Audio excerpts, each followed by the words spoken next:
Welcome, new Adalians, to your guide on permissions and administration here in the Asteroid Belt. In today's video, we will be discussing the ins and outs of policies, allow lists, and lot control. This stuff can be pretty nuanced, so feel free to look at the video description to jump to whatever part of this video is most important to you. Permissions are restrictions you can place on various assets you own and influence. This can range from sharing a shipyard to letting people on ships or letting friends use your warehouse. Permissions are integral to your success and influence, so listen up. We have asteroid lots as well. These can be leased out by the owner or rented by you. If you don't own them, you can get booted off your lot if your lease is expired, so make sure to keep your lease up to date. Policies can be designated either public or private and set restrictions for the use of the lot. Agreements are the other side of the same coin. Policies and agreements are commonplace in game, and it's best to get familiar with them. Working with policies. Now that we have discussed what policies are, let's try making one. Before doing this part of the tutorial, you will need a warehouse. If you don't have one yet, please go watch the basic construction video linked at the top right of your screen and return to this video after completing your warehouse. Creating a policy. Navigate to a warehouse you own with an administrating crew selected. A quick way to switch to an administrating crew is to click on the crew image above the building image on the bottom left of the screen. This will open the crew management window. You can then select switch crew. Simple. Close this window and then click on the building icon on the bottom left to open the building in the management window. This is the screen you will need to get to for any assets you own to manage permissions and policies. Now let's select the keys on the far right to set up your first policy. We can now select Edit Permission Policy. We are presented with a few options: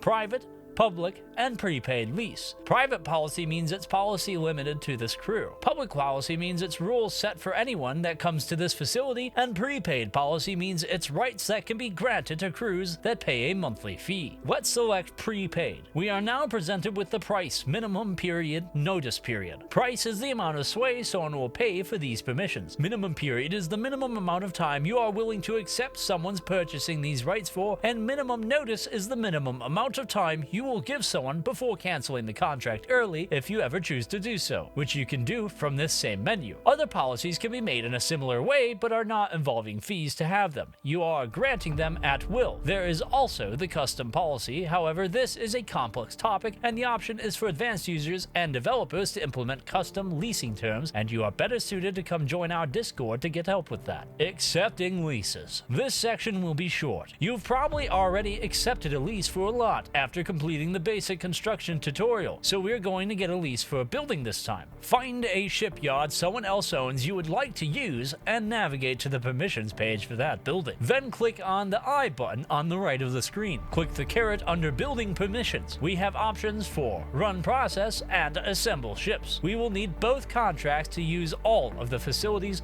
so let's click from the contract under run process to define how long we want to access for and complete the contract. Let's do the same for assemble ships. We now have full access to this building. Now let's say we wanted to extend our lease. It's easy to do without leaving the menu we are already in. We can select view agreements to the right of the form agreement button, select the agreement we just made, and select extend agreement. The agreement window opens again and we can purchase more time. Giving notice. Now as the administrating party, let's say we leased out a lot but we want to restrict it again. Before we do that, all current leases need to be expired. If we don't want to wait, we can give notice to people that have active leases that we will be canceling their contracts. We can navigate to the permissions page, open the lot info tab, select view agreements under the permissions you've put out a lease for, navigate to the lease you wish to cancel, and select end agreement. You will have to refund them any extra months that they will not receive from you, so keep that in mind. Allow lists. Allow lists are a big part of access control and influence. You can use them to give and restrict access to buildings, ships, as well as your crews and friends. Let's manage some allow lists real quick. Navigate to a warehouse you own and switch to the administrating crew. Open the permissions page of the warehouse, select the keys on the right window, select update permissions. We are presented with add products and remove products. Pretty self-explanatory. You can give people access to add products by adding the crew name to the allow list under add products using the edit button. You can do the same to remove products. When you add a crew to a list, be sure to hit update or your changes will not be saved. That does it for this video. If you have any further questions, feel free to ask them below or join our Discord, and don't forget to subscribe to the channel to stay updated on our games news and more.